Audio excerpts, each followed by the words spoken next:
တဲကန်နေရာတွေကစွမ်းအားရှင်နတ်ဆိုးပုတ်တင်မျက်စိရှိမှမြင်နေရတဲ့ဒီတတ္တဝါကိုကြည့်လိုက်ပါ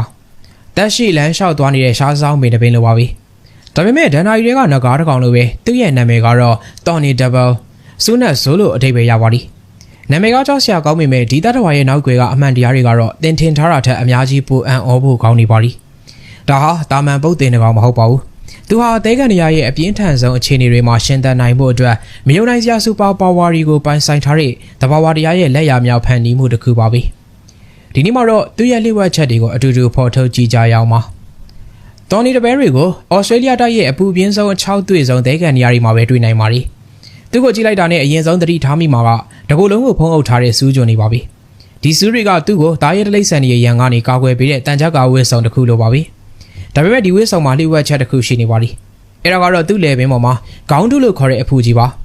အန်နီယန်နဲ့ကြုံလာတဲ့အခါတော်နီတဘဲကသူ့ရဲ့ခေါင်းစစ်ကိုခြေထောက်နှစ်ဖက်ကြားတွေကိုဖွက်ထားလိုက်ပြီးအဲ့ဒီခေါင်းတုကိုတားရဲစီကိုထိုးပေးလိုက်ပါလိမ့်ဒါကိုတားရဲကအစစ်အမှတ်နဲ့ကိုက်လိုက်တဲ့အခါမှာတော့သူဟာအသက်ဘေးကနေလွတ်မြောက်သွားလေရှိပါလိမ့်ညံများတဲ့ကာကွယ်နည်းလမ်းတစ်ခုပါဒါအပြင်သူကပတ်ဝန်းကျင်နဲ့တသားရဲအကြောင်းလေးပဲကိုယ့်ရဲ့အယောင်ကိုပြောင်းလဲနိုင်ပါသေးတယ်တကယ်ကိုတဲကန်နေရရဲ့ကိုပြောက်စစ်တီတော်တူပါပြီအခုထပ်ပြောပြမယ့်အချက်ကတော့တော်နီတဘဲရဲ့အန်အိုးစရာအကောင်ဆုံးစွမ်းရင်ဖြစ်ပါလိမ့်ရေလုံးဝမရှိသလောက်ရှားပါးတဲ့တဲကန်နေရာထဲမှာသူဘလို့ရှင်သန်နေထိုင်နေလို့တင်ထင်ပါသလဲရေဘလို့တောက်မလဲအဖြေကတော့သူရေတောက်စရာမလိုပါဘူးဘာလို့လဲဆိုတော့သူ့ရဲ့အရေးပြားကိုယ်တိုင်ကရေတောက်ပေးလို့ပါပဲဟုတ်ပါပြီတင်ကြားတာမမှားပါဘူးသူ့ရဲ့စူးရီကြားထဲမှာစံချီမြင်လောက်တာရှိတဲ့သိငယ်တဲ့မြောင်းလေးတွေကကွန်ရက်တစ်ခုလိုချိတ်ဆက်နေပါသည်မနက်ခင်းမှကြားတဲ့နှင်းဆက်တွေဒါမှမဟုတ်မတော်တဆမိုးရွာလို့ရလာတဲ့ရေဆက်တွေကိုအရေပြားပေါ်ကျလာတဲ့အခါမှာအဲ့ဒီမြောင်းလေးတွေကရေကိုစုပ်ယူထားလိုက်ပါသည်ပြီးတော့အဲ့ဒီရေကိုခန္ဓာကိုယ်အနှံ့ကနေသူ့ရဲ့ပါးစပ်တောင်စီကိုအလိုလျောက်ပို့ဆောင်ပေးပါသည်သူလိုရောက်မှဆိုလို့ပါးစပ်လေးကိုဟပြီးဝင်လာတဲ့ရေကိုမြူချပို့ပါပြီဒါကသဘာဝတရားကြီးကဖန်တီးပေးထားတဲ့အကောင်းဆုံးရေသည်ပို့စနစ်တစ်ခုပါပဲဒီလောက်ကြောက်စရာကောင်းတဲ့အသွင်ပြေဒီလောက်အံ့ဩစရာကောင်းတဲ့စွမ်းရည်နေနေဆိုတော့ဘာတွေများစားမယ်လို့လဲထင်ပါသလဲကြီးမားတဲ့အင်းဆက်တွေလားတခြားပုတ်တင်တွေလားလုံးဝမဟုတ်ပါဘူးတော်နီတဘဲရီဟာအလွန်တရာစားတော့ရွေးချယ်တဲ့တတ်တော်ပါ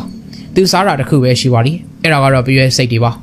သူကပြည့်ရဲစိတ်တွေသွားလာနေတဲ့လမ်းကြောင်းနာမှာနာရီပေါင်းများစွာမလုံးမရှက်ထိုင်ဆောင်ပြီးသူ့ရဲ့စီးကပ်နေတဲ့ရှာနဲ့ပြည့်ရဲစိတ်တွေကိုတကောင်ချင်းစီရက်ပြီးတော့ဖမ်းယူစားတော့ပါသည်လှုပ်ရှားမှုတွေအကုန်လုံးနှီးကွေးပေမဲ့အစားစားတဲ့နေရာမှာတော့သူကချန်ပီယံပါပြီအစားတစ်ခါစားလို့ရှိရင်ပြည့်စိတ်အကောင်ကြီးထောင်နဲ့ချီပြီးစားသုံးနိုင်ပါသည်စူးရီအပြည့်နဲ့တန်ကြက်ကရန်သူကိုလဲစားနိုင်တဲ့ကောင်းတုအရေးပြားနဲ့အရေးတောင်းနိုင်တဲ့စွမ်းအင်ပြီးတော့ပြည့်စိတ်တစ်မျိုးတည်းကိုပဲစားသုံးလေးရှိတဲ့အလေးအထဒါရီအားလုံးကတော်နီတဘဲကိုကဘာပေါ်ကအထူးခြားဆုံးတတ်တော်ဝါတွေကတကောင်ဖြစ်စေတာပါပဲသူရဲ့နာမည်ကနတ်ဆိုးဖြစ်နေပေမဲ့တကယ်တမ်းမှာတော့သူဟာဩစတြေးလျတဲကန်နေရရဲ့ဂျန်နတ်မှုကိုအန်တူပြီးရှင်သန်နေထိုင်မှုအပြည့်စုံဆုံးပြင်ဆင်တိုက်ပွဲဝင်နေတဲ့တဘာဝတရားရဲ့သူရဲကောင်းတဦးသားဖြစ်ပါသည်ဒီနေ့ဗီဒီယိုလေးကိုကြည့်ပြီးတော်နီတဘဲရဲ့ဘယ်အချက်ကိုအန်ဩထင်ကြီးစရာအကောင်းဆုံးလို့ခန်းစားရလဲဆိုတာကွန်မန့်မှာရေးပေးခဲ့ပါဦးအဆုံးထိကြည့်ရှုအားပေးတဲ့အတွက်ကျေးဇူးတင်ပါတယ်ခင်ဗျာ